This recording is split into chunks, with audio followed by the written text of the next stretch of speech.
Oke, ya wis, kita ambil alih floornya. Thank you, Mbak Nadine. Oke, Oke, teman-teman, dimanapun berada, Assalamualaikum warahmatullahi wabarakatuh. Salam sehat buat semuanya, salam semangat. Dan kita tahu bahwa banyak sekali berita-berita internasional, tapi sebelum masuk ke berita internasional, tentunya berita lokal penting untuk kita bahas, karena tujuan kita Raboan adalah selalu mengupdate informasi dunia, terus mengupdate informasi lokal, terus apa manfaat dan benefit yang teman-teman bisa petik, entah itu pelajaran atau hikmah, atau malah cuan atau fulus sebagai opportunity, itu selalu kita bagi dan semua itu berdasarkan fakta. Fakta yang terbaru adalah kebakaran di Southern California atau California bagian selatan tanggal 21 atau hari ini itu di San Diego. Jadi San Diego County itu kebakarannya juga mungkin tidak sedahsyat LA, tapi mungkin 20%-nya LA dan juga menghantam rumah penduduk, kondominium dan lain sebagainya. Dan saat ini Amerika lagi dihajar oleh bencana alam kebakaran. Sekali lagi ya, informasi terbaru. Jadi Bosman selalu memberikan informasi-informasi terbaru.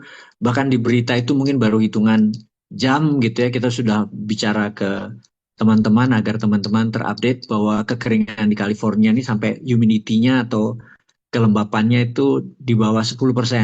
Kalau Indonesia saat ini sekitar 90-an. Bahkan di Saudi aja sekitar 60-an. Tapi di Southern California atau di California bagian selatan itu sampai 10. Bayangin, kering sekali. Padahal ini musim dingin yang harusnya mataharinya nggak sebanyak di musim panas, tapi membuat dry atau suasana bangunan, rumput, dan lain sebagainya jadi sangat mudah terbakar, sangat sensitif, sangat mudah terbakar seperti para oposisi di Indonesia yang ada berita apa langsung duar, langsung di sosial media tuh langsung rame aja gitu ya.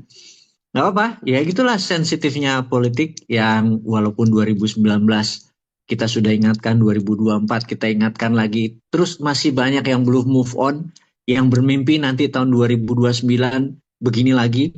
Jadi Anda bisa lihat di WA-WA, nih saya ngomong apa adanya ya, mungkin sebagian atau 50% sudah tidak bicara politik, tapi ada yang dari 2017, 2019, 2024, bahkan sekarang nih masih ngomongin politik, padahal dia nggak punya income atau pendapatannya pas-pasan dan berharap ada perubahan. Dan di tahun 2029 ternyata tidak ada perubahan apapun. Dia maki-maki lagi, hidupnya penuh dengan maki-maki, seakan-akan memaki, memprotes, kecewa itu adalah skill yang diasah bertahun-tahun. Dan saya nggak ingin kaum New Mind, saudara-saudaranya Bosman ini memiliki hati seperti itu, yang sangat mahir dengan kemarahan, sangat mahir dengan kebencian, sangat mahir mengulik-ngulik diri sendiri agar marah, mencari alasan. Ya walaupun itu di awalnya adalah coba-coba, tapi lama-lama kalau udah 10 tahun itu menjadi karakter Anda, saya pikir nggak akan cocok dengan Indonesia Emas 2024 yang dicita-citakan bangsa ini, yang kita akan ubah itu semua. Sekali lagi teman-teman, setiap Rabuan visi misi kita selalu sama, bahwa kita pernah sebut bahwa visi misi kita itu terbagi tiga. Ini misinya New Mind ya teman-teman semua. Nomor satu adalah visi 2024, kemudian visi 2045, dan terakhir adalah visi 2070. Ingat ya, man without vision there perish, atau manusia tanpa visi itu musnah. Dan visi kita clear. 2024 adalah stay with power. Anda tahu ya, mau yang menang Ganjar, mau yang menang itu Prabowo, mau menang itu Anies, kita nggak peduli. Tapi per Desember kita sudah memutuskan Prabowo yang menang. Terlepas mau curang, mau nggak, gue nggak ada urusan. Tapi itu udah kita jadi putuskan bahwa stay with power. Nah sekarang alhamdulillah kita udah stay with power. Kita sudah nyaman bersama power. Yang menarik, begitu kita sudah bersama power, ini adalah sebuah realita, banyak sekali acara-acara BUMN, rapat kerja, Bosman diundang, bukan hanya sebagai pembicara tapi sebagai konsultan, dan sangat mengejutkan, dan saya tidak menyebutkan beberapa nama. Hampir setiap minggu selalu ada rapat kerja, rapat koordinasi di jajaran C-level di BUMN. Jadi, dan Anda tahu, dan mereka juga tahu, Bosman ini anti BUMN di bawah kementerian, bukan anti BUMN sebagai korporasi gitu ya, clear. Dan kita mengajarkan atau mengingatkan bahwa bagaimana melakukan apa namanya restructuring perusahaan supaya lebih lincah, lebih streaming, lebih slim dan lain sebagainya. Dan itu saya jadi sangat semangat sekali karena memberikan ilmu kepada teman-teman, eh, membuat saya jadi keliling-keliling ke berbagai negara, wilayah. Misalnya kalau wilayah itu Antam ya di sini, kalau PTBA ya di Tanjung Enim gitu ya. Banyak hal yang dengan pupuk Indonesia menarik. Itu saya chapter khusus nanti ya, saya akan ceritakan ini di darat. Nanti kalau teman-teman join workshop Bosman 2 minggu lagi, akan kita clearkan bagaimana kita melakukan solusi-solusi di BUMN agar menjadi profit, agar menjadi lincah dan tidak memakan UKM gitu ya, tidak makan swasta. Oke, jadi kita masuk dulu ke tema pertama sebelum kita tema kedua tentang Trump dan Amerika dan Gaza. Tema pertama adalah tentang 100 harinya Pak Prabowo Gibran. Kita tahu sudah akhirnya terpenuhi juga, dan ternyata ada beberapa belang-belang yang tersisa atau residu dari pemerintahan lama. Ini juga sulit ya kalau misalnya saat ini ya seorang Anies berkuasa pun dia akan mendapatkan masalah seperti begini.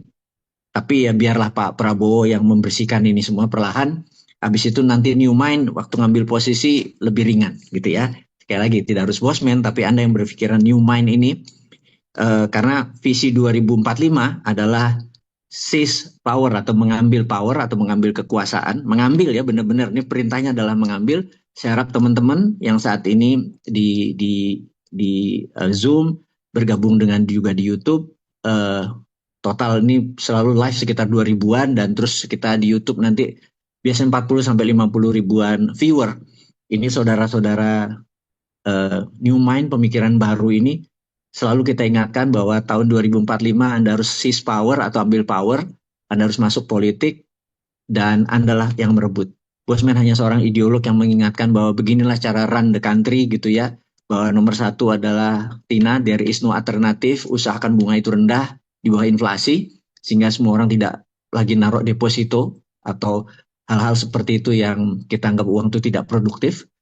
Itu adalah Tina. Yang kedua adalah Tiara, there is other reasonable alternative. Tiara alternatifnya apa? Kalau kita punya uang itu tidak taruh di bank, maka uang itu adalah dibelikan emas, atau emas menjadi alat bayar, menjadi alat tukar. Dan kita udah tidak membicarakan inflasi kalau kita udah bicara emas. Itu adalah tiaranya. Kemudian ada SWF, sovereign fund atau sovereign kekayaan alam kita. Kita audit, kita hitung nikel kita berapa, tembaga kita berapa, koper kita berapa. Kemudian kita forward, kita ambil seperti halnya Aramco lakukan supaya kita dapat billion atau bahkan triliun uang asing masuk, dan itu menjadi underlying untuk printing money rupiah berdasarkan SWF. Dan printing money-nya harus berbasis project, maka kita harus menciptakan project-project banyak untuk masyarakat. Mau untuk banjir Jakarta, ya udah kita bukan masalah pengurukan kemarin, itu masalah swasta. Pengurukan misalnya Great Giant Wall, tembok raksasa di utara untuk menahan banjir. Nah itu beda dengan kita bicara dengan pagar bambu yang milik pribadi yang tahu-tahu tanahnya muncul, dan itu benar-benar belangnya oligar ketahuan semua saat ini, alhamdulillah ya. Dan akan banyak lagi belang-belangnya oligar akan terbuka, dan ini memang strategi Pak Prabowo memancing itu keluar gitu ya. Jadi 100 hari pertama adalah membuka belang-belangnya oligar gitu ya. Dan telah berhasil satu-satu ya dimunculin.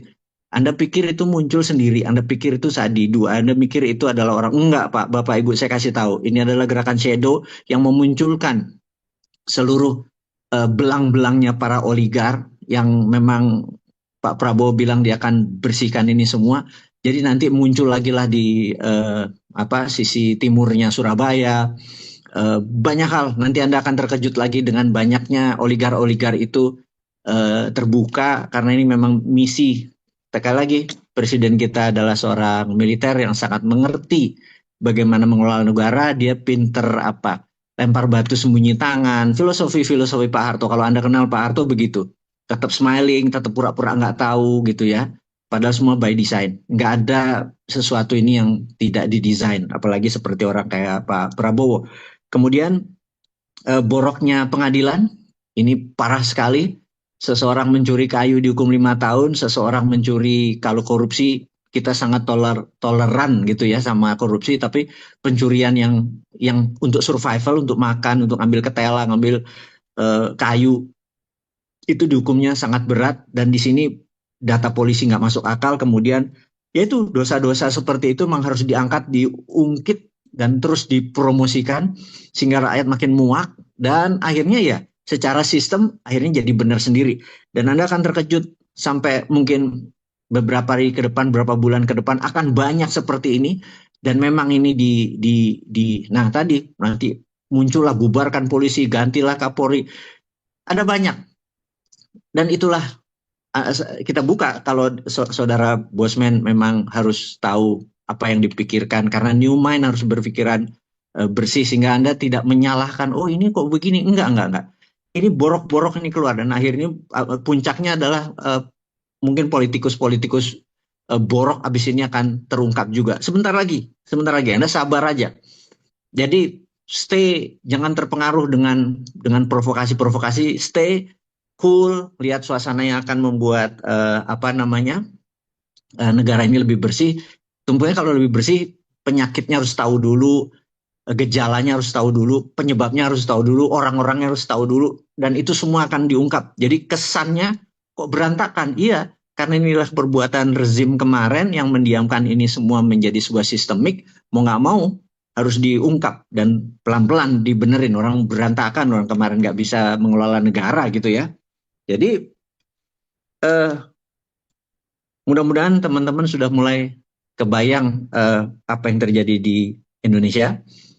Kemudian kita mengingatkan bahwa New Mind harus bersiap perang.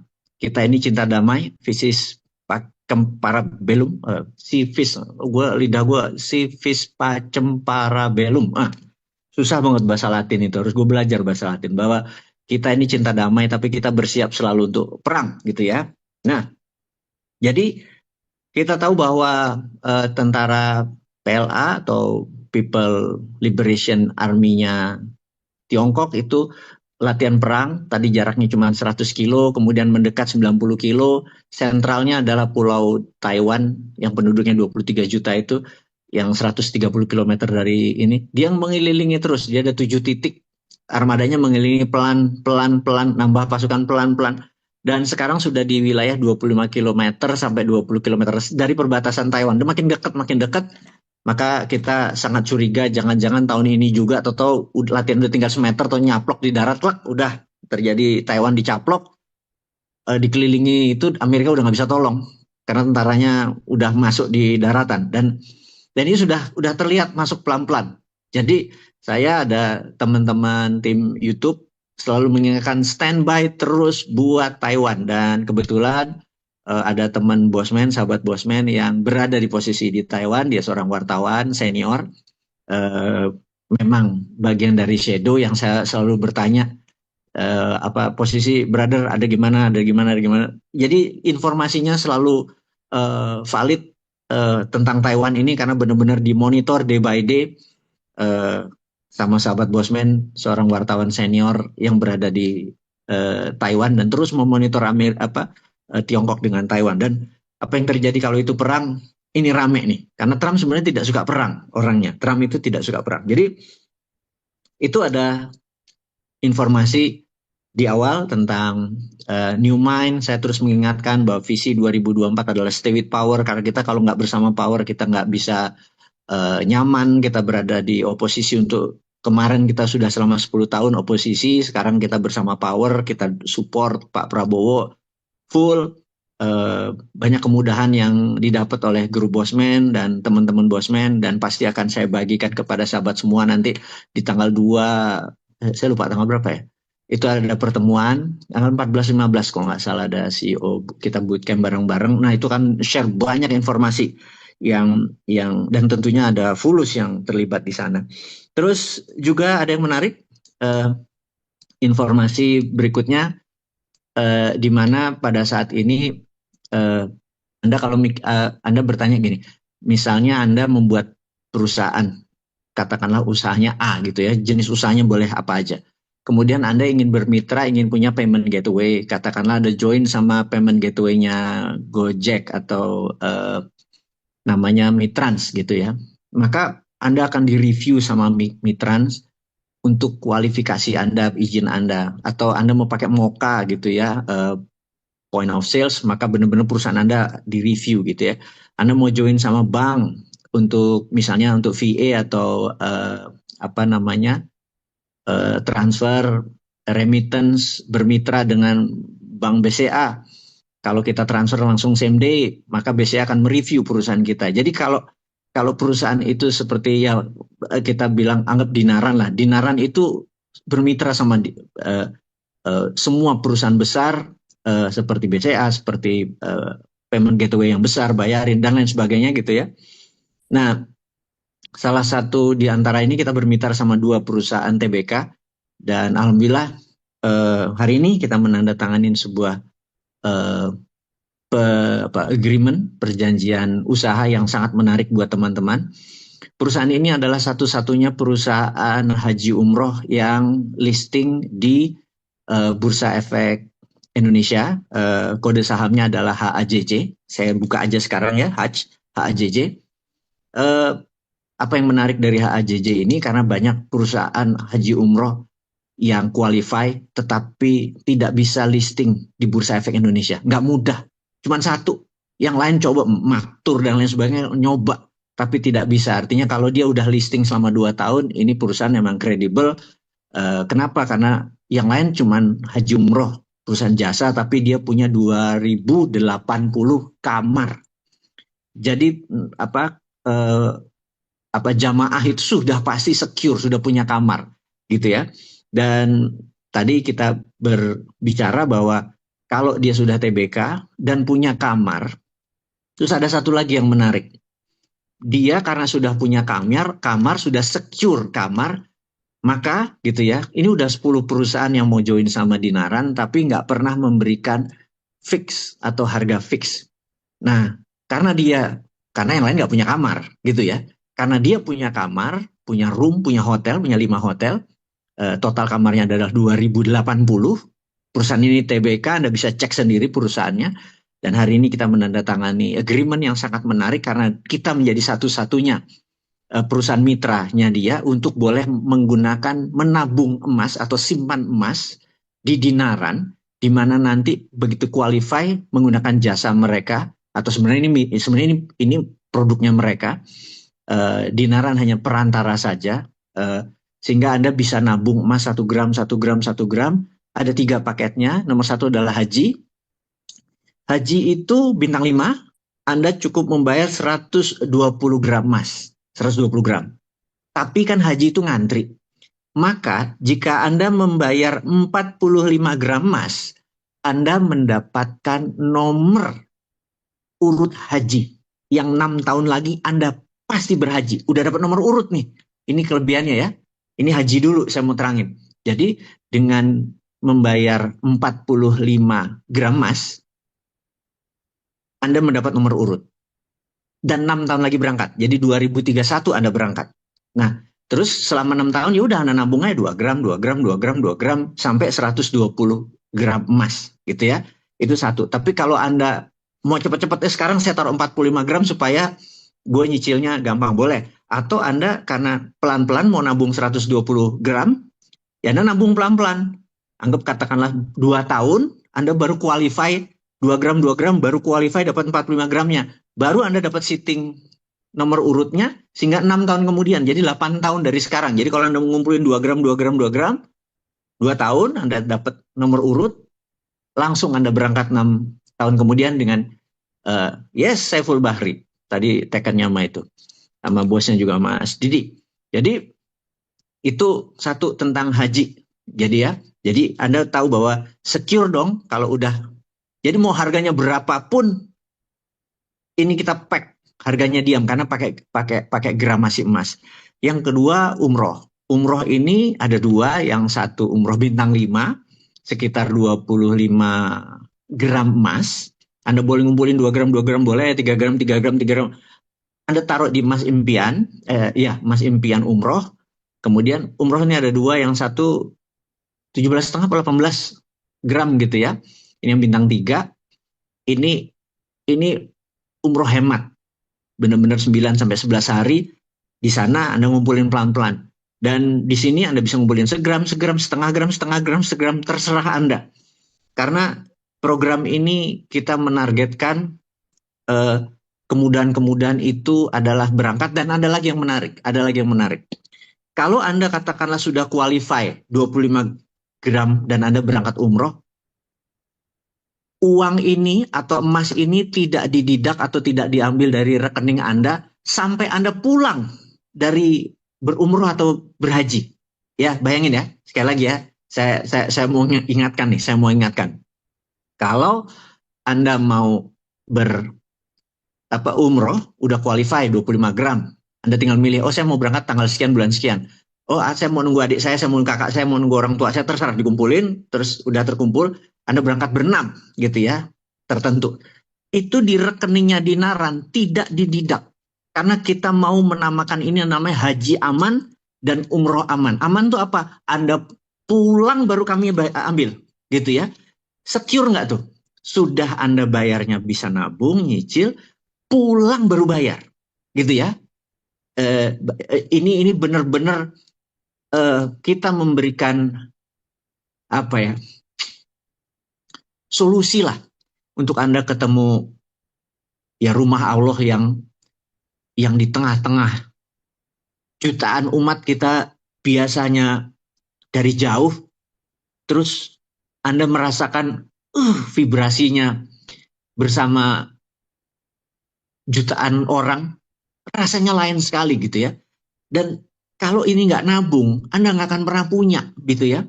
Terus Anda nabung pakai rupiah, harganya naik terus, nggak akan pernah terkumpul.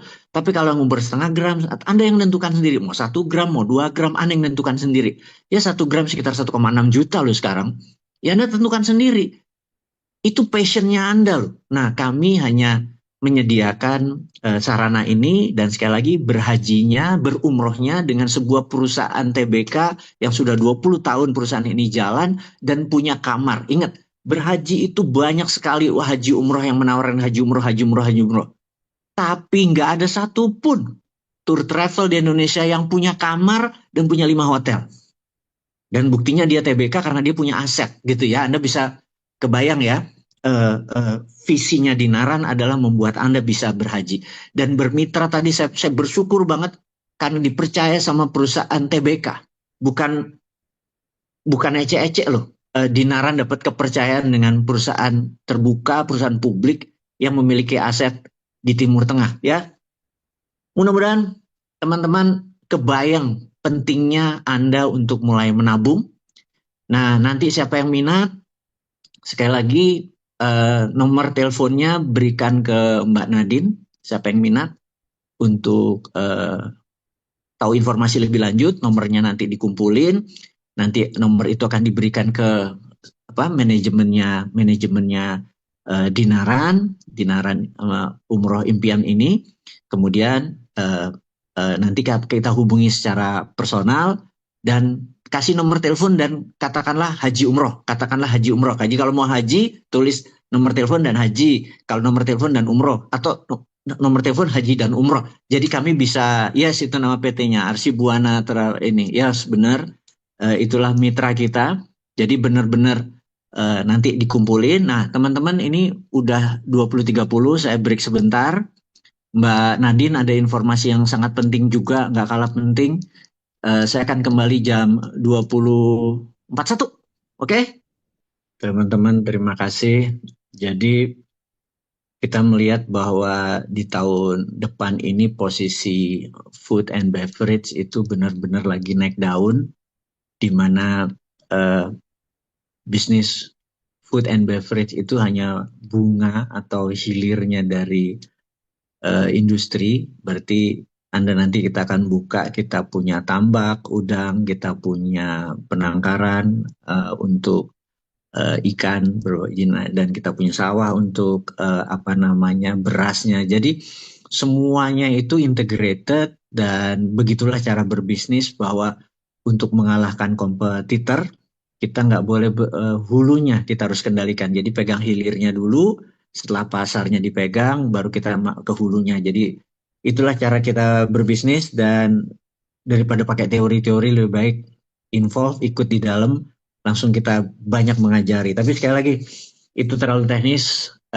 Yang penting adalah Anda tahu uh, how the world work, cara dunia bekerja dan bagaimana menungganginya. Karena kita riding the wave. Begitu wave-nya besar, Anda pernah tahu Anda main surfing gitu ya. Kapan berdiri di atas surfboardnya itu adalah begitu wave-nya datang pas di apa lehernya itu jangan di kepalanya, kalau kepalanya Anda kelewat lagi. Nah, begitu dapat wave itu Anda pasti menang dan itu sangat simbolik sekali kemampuan melihat wave itu kemudian naik riding apa namanya board tadi itulah suksesnya Anda. Nah, wave ini kita sudah ngelihat dan naik ngajarnya daripada susah udah lu nebeng sama gua aja deh kita seluncur bareng gitu ya.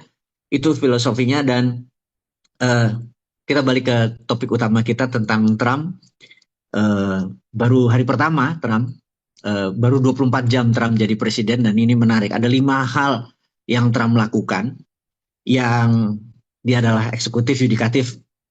Anda ngerti posisi triumvirat itu ya, eksekutif, legislatif, dan yudikatif. Jadi dia adalah eksekutif. Jadi begitu Trump menjadi presiden, dia adalah eksekutif. Dan dia memberikan hari pertama dia membuat 200 eksekutif order gitu ya. Perpres ya kali kalau di Indonesia ya, yang tidak pakai DPR gitu. Nah, Elon Vivek lagi udah mengundurkan diri. Anda telat nih Nurdin. Anda ngomong Elon dan Vivek nggak jalan. Vivek baru aja mengundurkan diri, baru beberapa jam yang lalu Vivek Ramaswamy mengundurkan diri, tidak di Dodge lagi bersama Elon. Elon mengurus Departemen Efisiensi agar cost atau biaya APBN Amerika dan biaya Departemen Amerika itu turun hingga 50%. Vivek selama 20 hari membantu, terus dia sekarang keluar dari departemen tersebut, dia mau running untuk gubernur Ohio. Jadi Philadelphia. Jadi Anda kebayang ya bahwa informasi itu selalu cepat dan Bosman kita selalu duluan gitu ya. Jadi Elon sendirian nggak sama Vivek lagi di Dodge. Oke, kita masuk ke topik yang penting lagi, yaitu dia menandatangani 200 executive orders, 78-nya adalah canceling Biden punya kebijakan di cancel diganti yang baru dan ini dia melakukannya di 3 tempat. Yang pertama di US Capitol, tempat dia diangkat sumpah sebagai presiden, kemudian di One Arena di stadion tertutup karena ini adalah untuk pertama kalinya inaugurasi pelantikan itu di dalam ruangan tertutup. Biasanya di ruangan terbuka bisa 200.000 orang hadir, tetapi beberapa kali ada ancaman penembakan, sampai 3 kali ada ancaman penembakan sehingga acara dipakai di ruang tertutup. Jadi ruang terbesar adalah One Arena, jadi pertama di US Capitol, kemudian di One Arena. Jadi dia membawa acara ini seperti drama TV. Dia tanda tangan itu seluruh orang Amerika melihat apa eksekutif order yang dia tanda tangani. Jadi dia menandatangani pertama di US Capitol, kedua di One Arena, yang terakhir di Oval Office-nya di kantor dia. Nah, ada hal yang sangat dia kita bagi sampai 5 deh karena 200 kebanyakan. 5 yang utamanya adalah nomor 1 adalah birthright certificate atau di mana hak atas lahir seorang anak lahir di Amerika, mau bapaknya ibunya adalah warga negara sah atau imigran sah atau imigran ilegal, imigran itu dianggap menjadi warga negara Amerika. Tetapi di bawah Trump dengan menandatanganinya executive order ini tidak lagi ada birthright atau hak lahir bagi illegal imigran. Jadi Itu strateginya, mereka punya anak lahir dia di Amerika supaya menjadi warga negara Amerika. Sekarang nggak bisa lagi kalau dia illegal alien atau orang-orang illegal yang tidak sah. Yang saat ini ada 11 juta orang tidak sah dan ini berbondong-bondong akan diusir.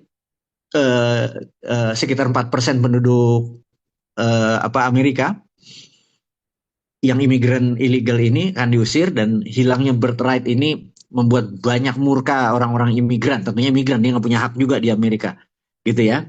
Kemudian di perbatasan, militer sudah menjaga dan ditutup. Perbatasan Amerika sama Meksiko sekarang fully block, gitu ya.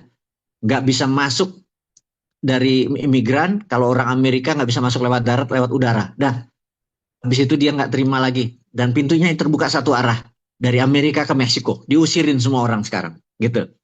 Kemudian yang ketiga yang cukup penting adalah Trump memberikan pardon atau ampunan terhadap 1.500 orang aktivis kanan, right wing aktivis yang menggeruduk Gedung Putih sewaktu tahun 2020, yang pro Trump, anti Biden, yang menganggap Biden itu curang, digeruduk dan ditangkap, mereka dipenjara, dan saat ini Trump memberikan pardon, diampuni mereka semua, bahkan dibeli lawyer hak total ampunan, bahwa mereka memang orangnya Trump garis keras yang di bawah nih ya.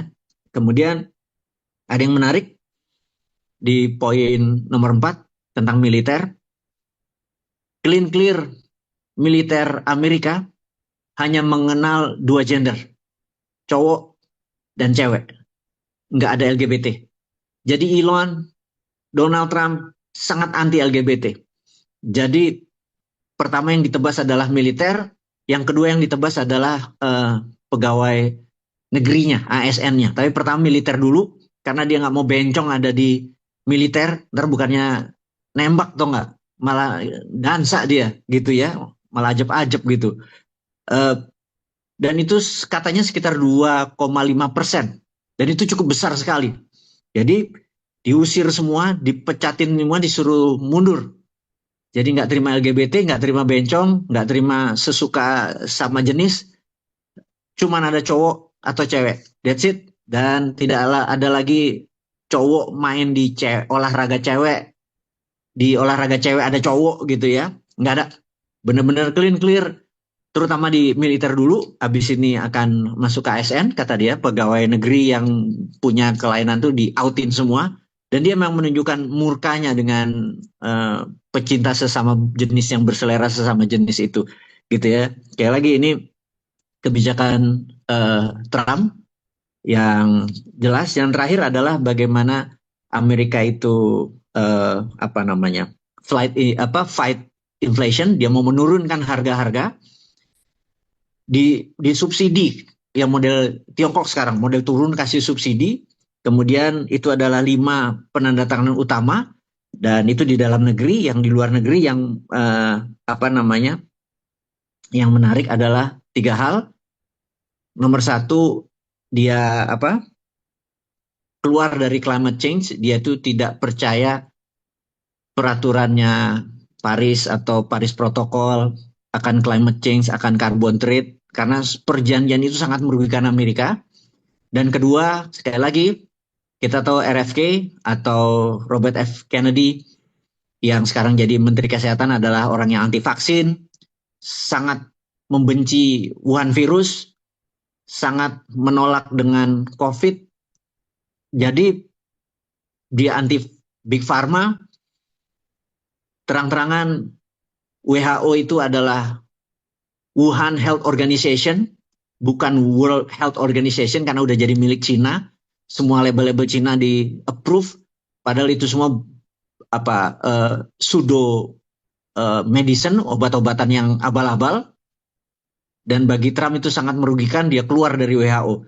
Dia benar-benar punya biji gitu jadi presiden itu, keluar gitu ya, minggir, WHO adalah Tiongkok gitu ya. Nah itu dilakukan 2. Nah terakhir adalah ceasefire atau gencatan senjata di Gaza. Dan ini menarik, seluruh dunia sudah mencoba, hanya Trump yang bisa membuat Hamas berhenti ceasefire. eh, Netanyahu berhenti walaupun resikonya 3 menterinya Netanyahu mengundurkan diri kalau Netanyahu berdamai atau ceasefire atau melakukan gencatan senjata, karena ini garis kerasnya Yahudi ini. Tapi dia nggak peduli, padahal itu partai pendukung kuat tuh ya, dari Netanyahu, dan Netanyahu nggak berani juga sama Trump gitu. Terus Hamas memulangkan seluruh sandera yang hidup, bayangin. Segitu pengaruhnya seorang Trump ini di dalam lobby. Dia benar-benar sangat powerful. Kemudian Hamas malah sekarang keluar dari permukaan yang tadinya shadow, gitu. Dia berani sekarang keluar, dan kok bisa gitu ya? Kok bisa? Ini Trump melakukan apa sampai dunia tuh begitu impress dan kagum sama orang yang punya biji pada umurnya 78 tahun loh, gitu ya. Dan yang menarik teman-teman, dia melakukan lobby dulu. Dia kirim dutanya, bahkan di hari Sabat ya, di hari sucinya Yahudi, Netanyahu tuh Sabat, itu utusannya Trump bilang, lo keluar sekarang, lo teken sekarang, bayangin, Sabtu Sabat, dipaksa padahal nggak boleh melakukan itu secara ini. Netanyahu nyerah loh. Jadi ada beberapa syarat yang menguntungkan menguntungkan apa namanya Israel, di mana Israel minta perlindungan Iran jangan sampai menyerang Israel, berarti security atau keamanan Amerika langsung berada di Selat Hormuz untuk menahan apapun bentuk serangan Iran ke Israel, gitu ya. Kemudian minta Saudi Arabia mengakui negara Israel, dan kalau itu mengakui, perang ini tidak berlanjut, dan dengan damai ini maka dunia diharapkan tidak bergejolak lagi dan ekonomi bisa tumbuh, gitu ya.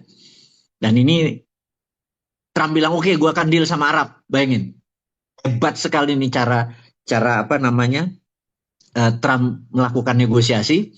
Kemudian apakah ini berlangsung lama?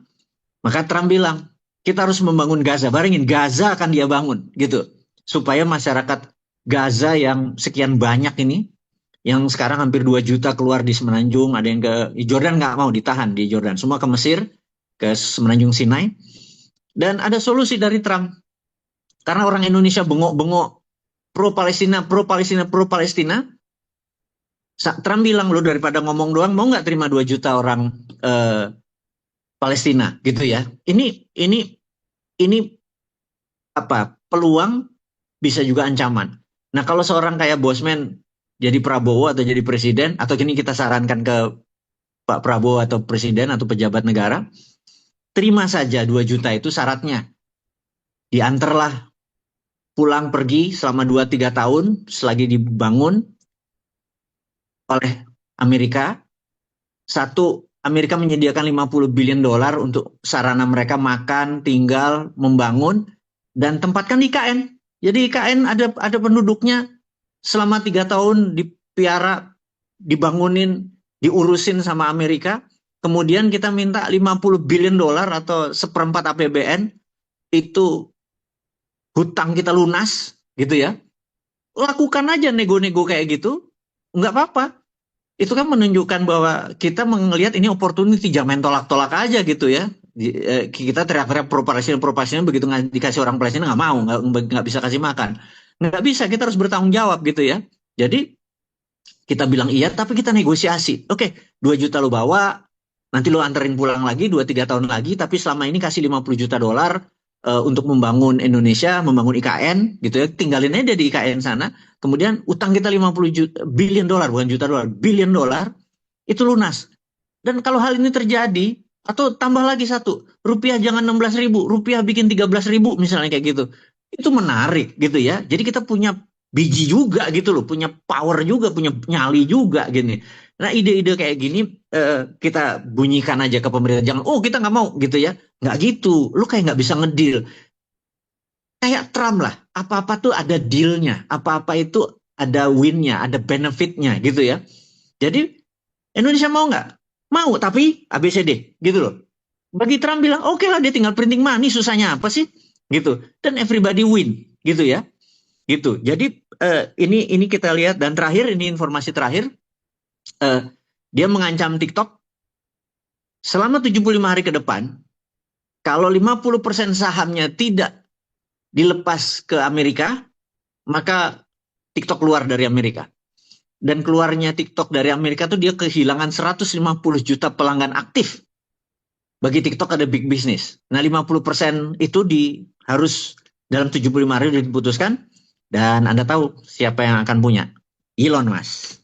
Seseorang yang invest 270 juta dolar untuk mendapatkan hatinya Trump dan posisinya Trump, big gambling untuk dia lakukan, tapi dia dapat TikTok, udah balik modal itu mah. Dapat TikTok dia beli, tetap dia beli, dia bisa menjaminkan aset dia, tapi saham dia naik, benar nggak?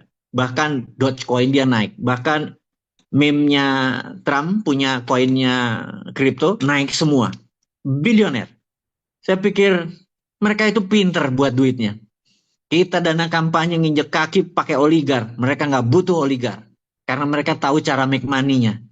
Dan saya rasa informasi dari Bosman kali ini mudah-mudahan cukup memberikan inspirasi teman-teman dimanapun. Tetap sehat teman-teman, tetap semangat, dan cuan itu gampang. Yang penting kita selalu bersama-sama. Mohon pamit. Wassalamualaikum warahmatullahi wabarakatuh.